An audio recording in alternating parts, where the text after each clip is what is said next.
Good morning mga kamangki. For today's video, magpapalit tayo ng cover ng upuan ng motor ko. Kasi butas-butas na. Pumapasok na yung tubig. Kaya madalas nababasa na rin yung puwet at brief ko. So ayan, natanggal ko na yung cover sa foam. Yan basang-basa yung foam dahil sa sobrang dami ng butas na. Pag-ulan na kasi, tsaka madalas na umuulan dito sa Cotillera kada hapon. Kaya pala malakas yung tubig sa upuan ko kasi punit na din pala yung plastic na nasa loob.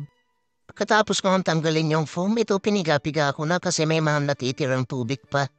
Para pag salpak natin yung bagong seat cover, hindi na siya basa mga kamangki. So yan, piga-piga ka lang boy. Kalipas nga ng ilang minuto, hindi pa rin nawawala yung tubig kaya binilat ko na kasi lumabas na yung haring araw mga kamangki. Kasi kanina walang araw eh.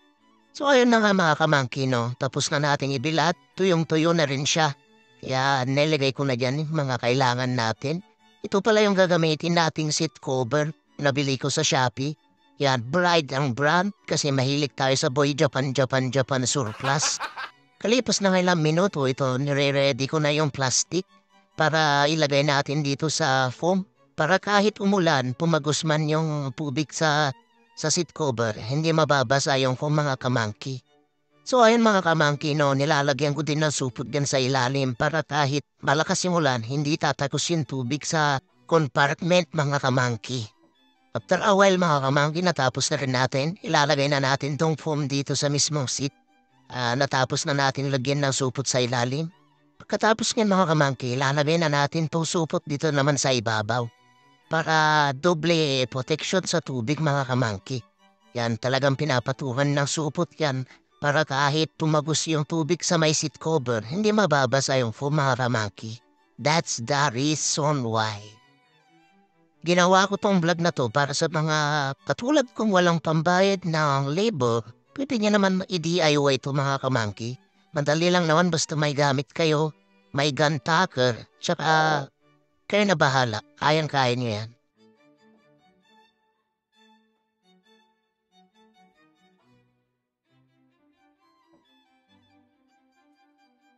So ayun mga kamangkin, no, tapos na natin lagyan ng supot. So yung mismong seat cover na yung ilalagay natin, uy, ang angos, diba? So inaayos ko pa yung camera dyan kasi medyo tabingi. Yan, sisimulan na natin mag-gun tucker dyan mga kamangki. So dito ang ginagawa ko na mga kamangki, binibinat ko na para maganda yung salpak ng seat cover sa mismong upuan. Yan o. Minamasa-masahe ko ba yan mga kamangki? Kailangan kong talagang isentro yan para maganda naman tingnan mga kamangki, no? Pagkatapos mo na isentro mga kamangki, yun na nga, unang baril. Bang! Ay, palyado pala o. Putik. So yan, pangalawa, pangatlo, pang-apat na baril. Tapos sinasamahan ko pa ng press ng pliers para talagang kapit na kapit yung stapler niya, mga kamangki. So ayun guys, tinitignan ko yung tindig niya kung sentro nga yung brand niya. Nakalagay na Bright. So yan, nilagyan ko ulit dyan.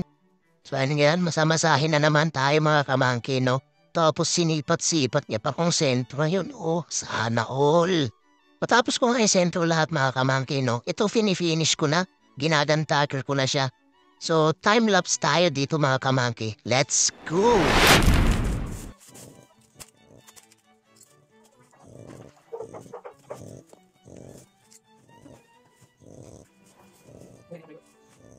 So ayun mga kamangki, habang naka-time-lapse tayo, magsa-shoutout muna tayo. Shoutout kay Kuya Narciso Noel Banyes, aka Bat Tatang ng Macalba Norte, Agolo Union. At shoutout sa mga tropa dyan sa Macalba Norte, lalong-lalo na kay Larry Regacho. Shoutout sa'yo, tol. At kumpare ko yan. Shoutout. That's all. So ayun mga kamangki, after a long day, tapos na natin to. Ang gagawin natin ngayon is ikakat natin yung mga excess na seat cover tsaka yung plastic dito mga kamangki, no? Tatanggalin na natin para maganda yung upo niya sa upuan mismo. Yun o. Yun o. Yun o. Tinatanggal nyo. Yun o.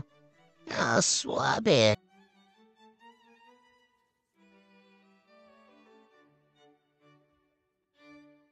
So ayun mga kamangki, tapos na natin natanggal lahat ng plastic tsaka yung sobrang seat cover. So yan o, yan ang kinalabasan niya mga kamangki. gawang DIY lang. So, kakabit na natin yan mga kamangki.